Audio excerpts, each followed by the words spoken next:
मुखेल वळ खरें म्हणल्यार एकूच गरजेची नियाळाक आदार।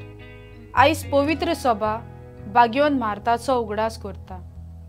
मार्तान जेजूचेर खोल भावार्थ दवरलो। जेरमियस सोर्वेस्पराचें उतर पाळटा, उपरांत पोरजेचेर शीण करता, कित्याक ती देवा सोरशिल्लीं पयस गेल्यान आनी तांचो भावार्थ देवाचेर उणो जाला। शुभ वर्तमानांत आमकां लाजाराची दोगां भयणां मार्ता आनी मारिया हांची खबर मेळटा। ती जेजूची लागशिल्लीं इश्टां आसलीं। मार्ता घराच्या राटावळींत बारीक हारपीत आसलें। तिणें आपलें जिवीत पावण्याची परामोस करूंक तांकां बरें जेवण तयार करूंक वावुरतालें। मारिया जेजूच्या पांयशी बसून ताचें उतर आयकतालें।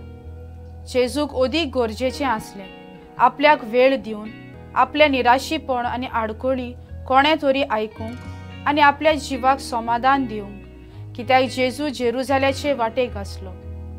थंय वचप म्हणल्यार ताका एक व्हड आव्हान आसलें। आपल्या सांगाता वेळ सारून जेजू तिका हुस्कायता, न्हय त्या वेळार जेवणाची दास्तीक घेवंक। मारिया इनोसेंट सादी ओस्तोरी आसली, तरूय भावार्थान ती ओकोंड आसली, कित्याक जेजूची उतरां सदांच ताच्या कानार पडटालीं आनी तांच्या आव्हानाक फुडो करूंक बळ आनी गोटाय तांकां फावो जाताली। कांय पावट आमच्याय जिवितांत कोश्ट त्रास येतात तेन्ना भावार्थ आमकां वाट दाखयता। दोर काळोखी कुपां फाटल्यान सुर्या चकचकता म्हूण मानून घेवंक बरवशान जिवया। म्हजो थाराव जेजूचेर भावार्थ दवरून म्हज्या जिवितांत शांती अणभवूंक वावुरतलें।